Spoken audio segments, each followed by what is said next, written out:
You're listening to Soundside. I'm Libby Denkman.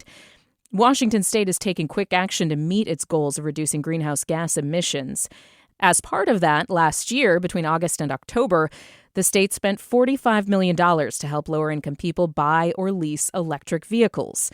To do this, they lowered the barrier for getting a rebate. All you need to do was self-report your income or say that you were enrolled in an assistance program, and the dealer would discount thousands of dollars from the price. But a new investigation from Cascade PBS has found that some of the money didn't go towards the people it was intended for. Elizabeth Whitman wrote about this for Cascade PBS. Thank you for being here, Elizabeth. Appreciate your reporting. Thank you. Thanks for having me. So your investigation focused on the state's rebate for electric vehicles. Just for a baseline, how did that rebate program work? So rebate recipients could get anywhere from $2,500 to $9,000 to either lease or purchase a new or used EV. The largest amount was for leasing a new EV. $5,000 could support buying a new EV, and then $2,500 could be used to buy or lease a used electric vehicle. And how did people apply for that? How did they qualify? They had to be income qualified, or they had to be enrolled in a public assistance program like Apple Health or WIC, Women, Infant, Children Nutrition Program. And they would go to the dealer, they would fill out some pretty basic paperwork, and they would qualify on the spot for an instant rebate. And the state, as part of this, said the goal was to increase equitable access to electric vehicles. And part of that was to make sure that 40% of the money went to what's called vulnerable or overburdened communities. Do we know what that means, Elizabeth? Who is included in that? That's a great question. So overburdened is a definition that's spelled out in state statute. So groups of people living in areas where they suffer from multiple environmental harms and health impacts. And then vulnerable populations is broader, but it can refer to people who are low income. It can be racial or ethnic minorities, or workers or other people who are in any way disproportionately impacted by environmental harms. So what did you find here, Elizabeth? Did the state meet its goal? So what we know is that about 23% of the rebate dollars, or 10.3 million of the 45 million, went to communities that qualified as overburdened, according to Commerce. When I put the question to Commerce about whether they had met their 40% goal, they didn't really seem to be able to answer it. Okay, so the idea is to get tens of millions of dollars out the door to help people who wouldn't normally be able to afford an electric vehicle, a lease or to purchase. But you found that this didn't always hit the mark. You spoke with people who did not, at least according to them, technically need this rebate. There was, somebody you tracked down on Mercer Island whose residence was a multi-million-dollar house who qualified. Tell us, what did you find when it comes to anecdotes about people who got this rebate and probably shouldn't have? Yeah, I spoke to one woman who became interested in getting an EV only after her friend had gotten one with a rebate. She went to the same dealer and said, if you can give me the rebate, then I will purchase a car as well. She ended up actually leasing one, not purchasing one, but she kept her two gas cars, and she kind of admitted to me in our interview that her income was higher than it would appear to be on paper. And so, to me, that raises questions about the extent to which somebody might really need the assistance in getting an electric vehicle. This is, something that happens with public assistance programs. And sometimes you have reporting that cherry picks one or two extreme cases of somebody probably slipping into the system when they shouldn't qualify. Is there any way to tell the extent to which somebody with higher income would be able to qualify here? I mean, is there any auditing process to see how many people really needed this program?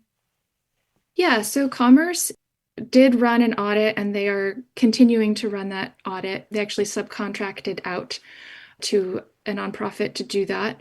but they randomly selected 10% of all rebate recipients, asked them to submit paperwork that verified their income or that verified their enrollment in a qualifying program.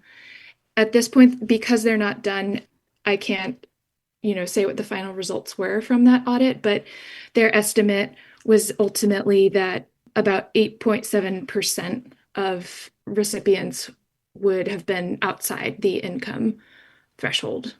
Income too high to qualify. Too high, yeah. You spoke with the director of the Department of Commerce, Joe Nguyen, about the goal of reaching overburdened and vulnerable communities. Again, 40% was the goal of this EV rebate program. What did he say about the state's ability to meet that target? Was he concerned about it?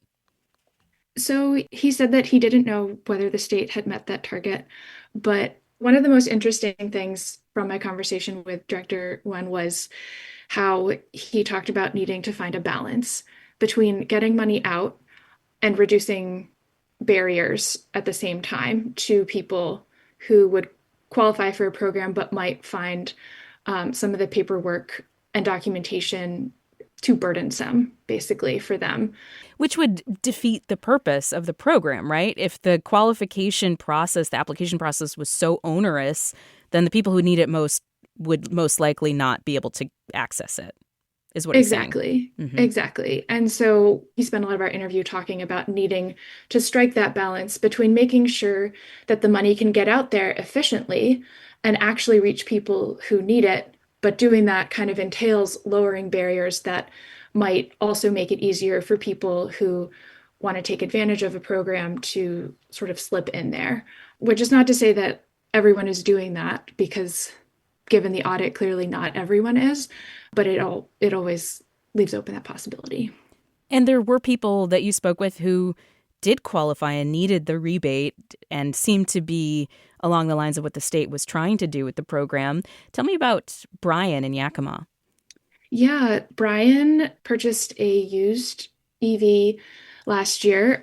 He said that he had always been interested in an electric vehicle and he needed a new car. And it was this rebate that kind of sealed the deal for him and made it possible for him to get a slightly newer used car, but just really helped him take that final step to getting the electric vehicle that he wanted. Is there going to be, in the course of this audit, any process if somebody's identified as not actually having income qualified for the EV rebate program? Would there be any process by which they would have to return that to the state? Commerce told me that they have sent letters out to a number of recipients at this point who the audit identified as making too much money to qualify for the rebate, and they have until July 31st to pay the state back. And right now, that total is about $176,000. And then because they're not quite done with the audit, there's still some recipients who haven't either provided their verification paperwork or verification of enrollment in a qualifying program. So how much money those people could potentially owe, whether they potentially owe money, is still up in the air. But there's the possibility that the state would ask to be repaid for those rebates as well from potentially some of those people. Before we go, what did your reporting tell you about the state's abilities going forward to implement these programs, to meet these ambitious climate goals? It's complicated, is really my takeaway. It's difficult and it's messy to try to send money to specific communities, like to target them and then to actually make sure the money gets out there. Another element of my investigation that really fascinated me was that it's easy to overlook infrastructure, especially in the case of electric vehicles. So if you don't have access to reliable charging, because you live in an apartment complex or you rent a home and you're not going to install an electric vehicle charger in your rental home, an electric vehicle isn't going to make sense for you, probably. And it doesn't matter how much money the state is dispensing in rebates. If you can't charge the vehicle, then or if you can't charge it reliably, then it's not going to make sense for you. And Director Wen pointed this out. I spoke with an expert at the University of Washington who also pointed this out. And so I think it just kind of points to the messy nature of trying to make sure these benefits get out to different populations. If you're part of a population where you don't have access to great charging, which can tend to be the lower income or more vulnerable communities that this rebate program was trying to target, you're sort of automatically limiting who can benefit from the rebates in the first place.